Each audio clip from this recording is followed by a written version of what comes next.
Listen to those birds singing. Sky's blue, trees are green, but the cows are still stuck inside. Hi, I'm Pete, and welcome to Just a Few Acres Farm. Well, we got the rain that I was hoping for. Unfortunately, it was accompanied by 30-degree temperatures and snow, and today it's finally warming back up. Supposed to be 85 degrees. But the weather stalled the grass, so while it's nice and green, it just hasn't gotten tall enough for us to let the cattle out yet. Pigs, it's time to get up and do something. Be productive for the day. I don't think they're going to listen to me. The cows are busy eating. Bossy Pig's busy gestating. Hi, Bossy Pig. They've demolished that hay bale I put in here and made a nice cushy place for themselves to lay. Hi, JJ. You're all muddy. You've been rolling around in it. Bossy Pig is due sometime in May. We think early May, although we're not really sure. She's starting to show the signs. I think she's pregnant, so that worry's out of the way. As for Brownie's piglets, well, there they are. 1, 2. Hey, little one. Hi, Mom. Brownie had 8 piglets. You might think that's not too bad. 4 of them were born dead. We watched them, born dead. That leaves 4. 2 of them were weak when they were born. You could tell they have trouble standing up. They died in the first couple days. So that leaves us with 2. Mom, I don't think you like me being in your pen. But I can give you a scratch. Yeah, you're definitely keeping track of me, aren't you?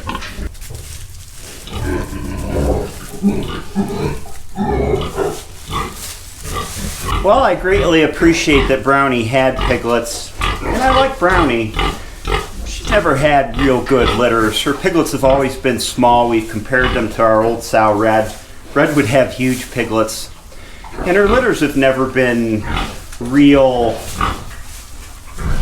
you know, that thing, that piglets running around, what do you call it? Vital, thriving, active. This is the problem I run into with buying breeding stock whose lineage I'm not really sure of. You never really know what you're going to get. Her pigs are scooting under the nursery. And while Brownie's a nice pig, you know, she's hand-friendly and we always get along with her great. All of our pigs have always been that way. And if you look at Brownie closely, she's not really, when it comes to conformation, you know, build, not really that great a pig. What are you doing under there?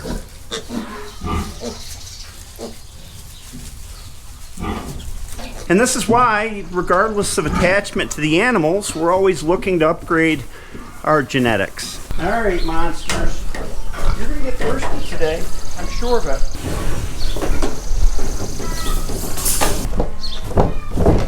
I would say they're thirsty. You can look at a pig, you know, and say, oh, that one looks like a nice pig, or that one, or that one, or this one. But I know for a fact that the genetics on these pigs aren't that great. I can just tell. And if you're out buying feeder pigs, it's real hard to buy feeder pigs for breeding because usually what you're getting, most of it is questionable. That's why we're after purebred stock, where we can look at the lineage and look at history and know what we have. That's the only way you know.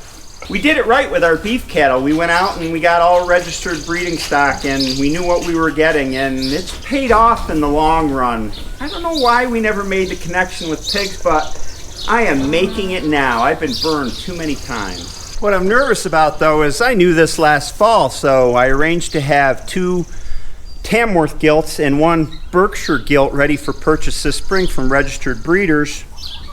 I contacted them earlier this week and I haven't heard any reply. Everybody's going to need water today. Even Patty. What? It's just air coming out of the line. Don't be scared. Enough of that downer stuff. I have faith things will work out in the end, one way or the other. On to new things. I gotta go up and get a tractor. Yep. I think this one will be good for the job. I think you'll do. We don't need the fence fixing stuff for this job. Just a tractor.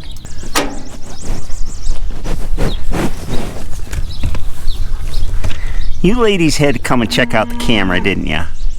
And you gals too.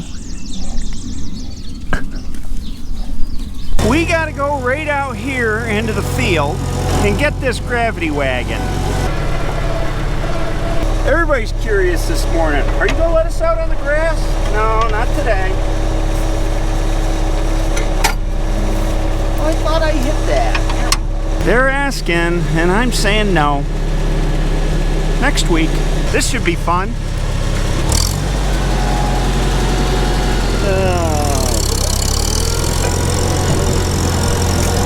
There is a little problem. I don't know if you can see it.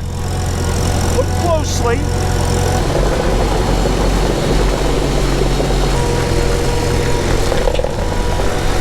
If you didn't see it, the problem this wagon has is it's the opposite of pigeon-toed, whatever that is. The wheels go out like this.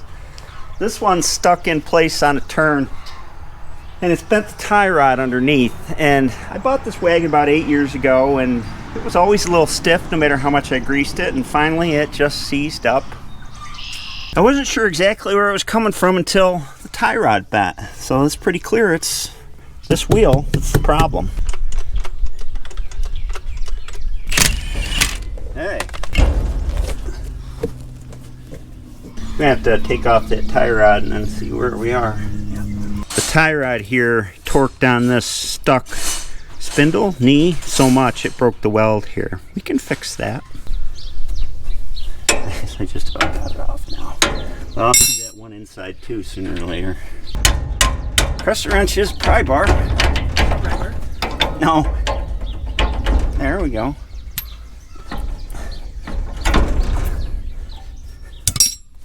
Yeah, she's stuck. Probably gonna have to beat this out of here, aren't we? Yep, sure. This is my dad, also named Pete. Good morning. Or maybe I'm also named Pete. I don't know how that works. I like to do fine mechanical work, rebuilding carburetors, and well, you've seen that stuff. Whenever I have something that needs some brute force, I bring it over to Dad's. That's the kind of work I like to do. Gonna need a bigger hammer.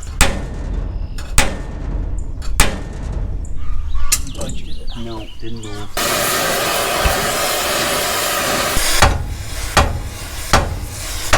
Turning a little bit.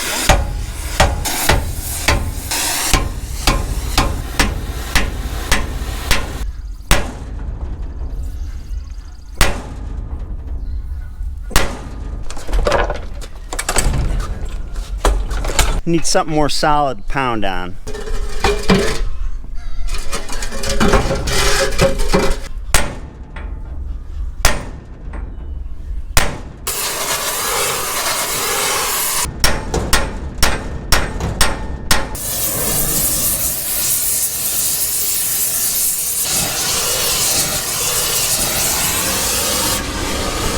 Try moving it forward and backwards.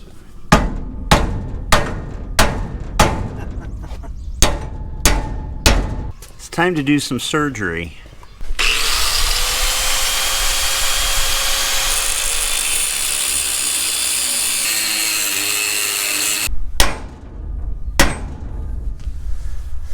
Nope.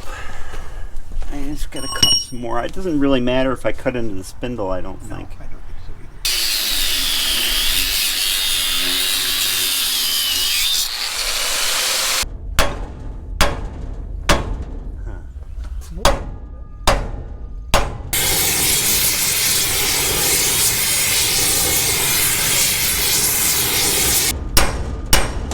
It's moving.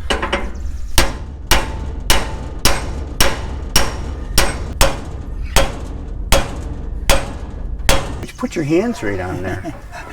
I'm scared. Ow.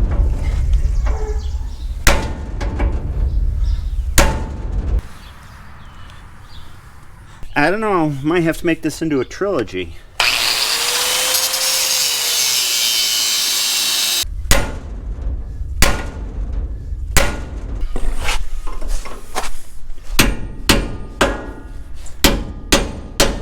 Oh, that's opening it right up.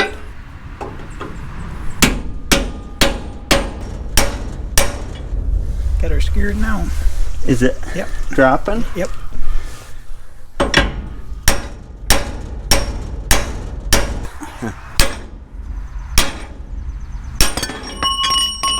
Wow. And here's the culprit: rust, lack of grease, pitting. I want any rust out of this.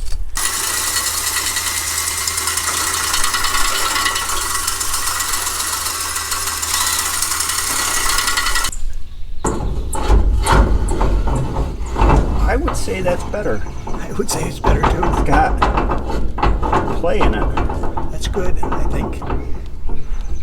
Yeah, it isn't running down the road or anything. You gotta flatten out the steering arm.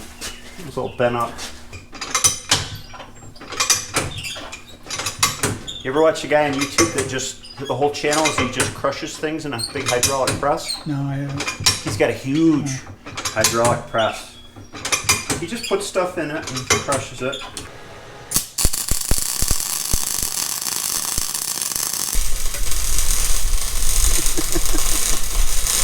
Banana. Ow!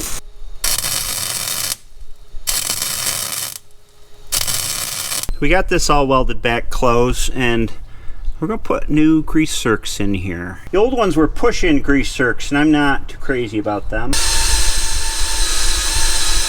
So we're gonna use pipe thread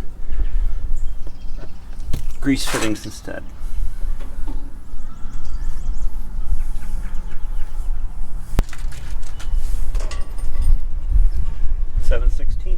Hillary's back with a batch of chicks. Batch number 2 of broilers. Peep, peep, peep, peep. There'll be no problem keeping them warm today. You don't even have the lights on. I think it'll be fine. Got your knife? Always. You guys look pretty good.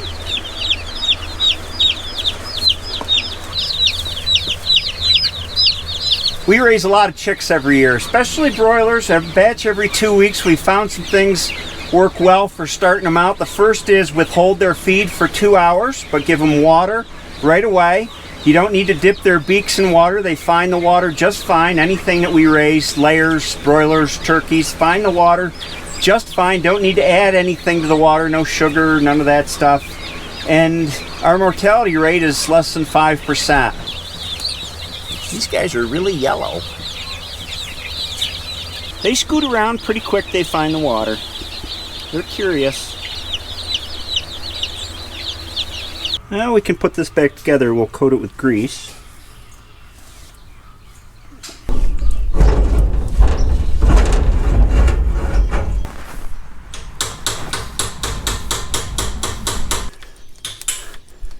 Ah.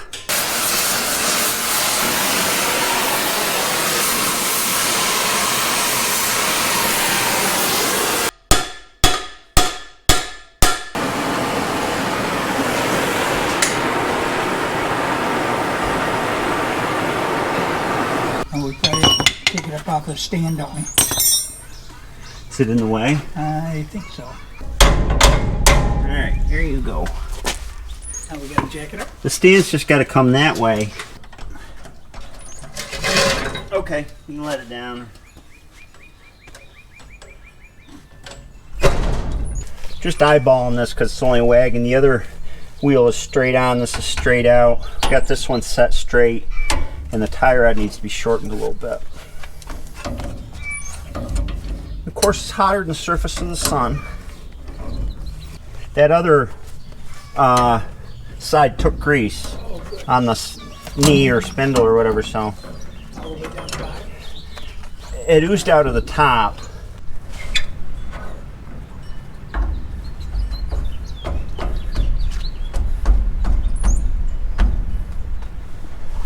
Close enough.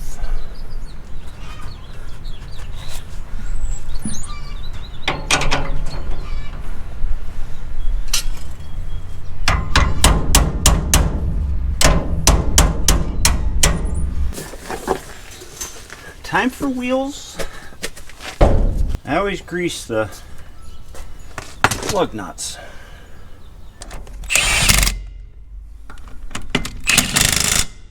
There's a starter ring here and 3 rims. Here's what you have.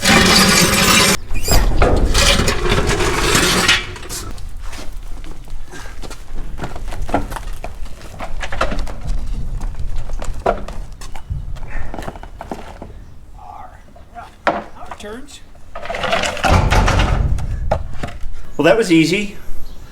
It was. It only took us 4 hours or 5. With enough heating and beating, anything comes apart eventually. It's just a question of who's more determined, you or it. Yeah. Except for that front end on that 750 or 756, that didn't come apart. Oh, we could have gotten that apart. Yeah, we could have cut it just- apart like we did this one. We just decided we had better things to do. Right. Not saying we gave up. Yeah. Good. Thank you. Glad it's done. You're very welcome. She turns just right now. It's a little windy out here. Very warm. We've got 1, 2, 3 of these gravity wagons, and fixing that one just in time because we've got our first batch of broiler feed, grower feed coming, 3 tons in that. We carry 3 tons in each of them. One's broilers, one's laying hens, and one's pigs. And 6,000 pounds of feed in each one is a lot of money these days. What are you looking at me for? Do you need something to eat? Oh, now they're all coming in. Hi, ladies. Peanut. 2105, the biter.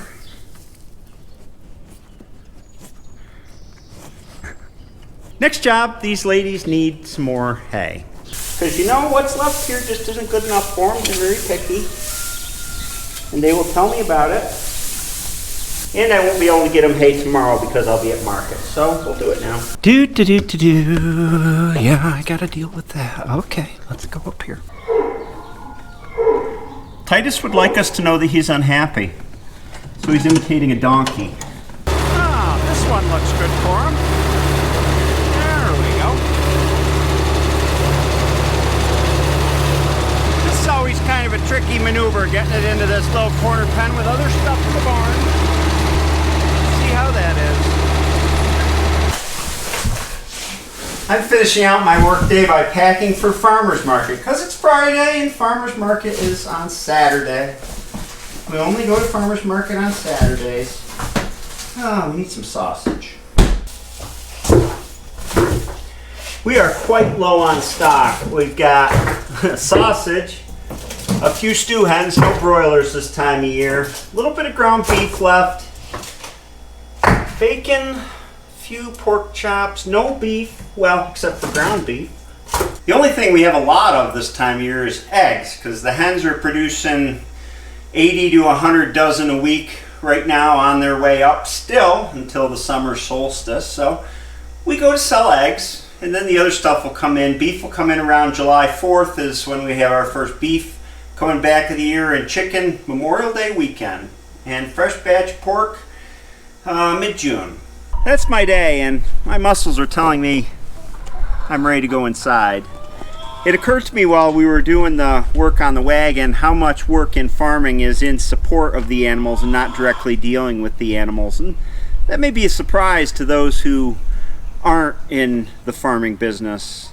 All these things we do, working on equipment, going out and fixing fences, running here or there for supplies, they're in support of the animals, but they're not directly dealing with the animals. So it's not like I have hands-on animals all day long. We do our chores twice a day, and once in a while I have to do something special with the animals, like moving the cattle around or taking chickens out or putting chicks in the brooder house, but we don't spend all day dealing with animals, and that's typical of farming unless you work on a large farm where the roles are very specialized. It's the same with crop farming. Yes, you spend time tending to your crops, but you also spend maybe more time even than tending to the crops, fixing your equipment and getting your supplies in order. So that's my thought of the day. Just trying to be realistic about what the lifestyle entails. Have a great day, and I'll see you next time. Right, chickens? I think so.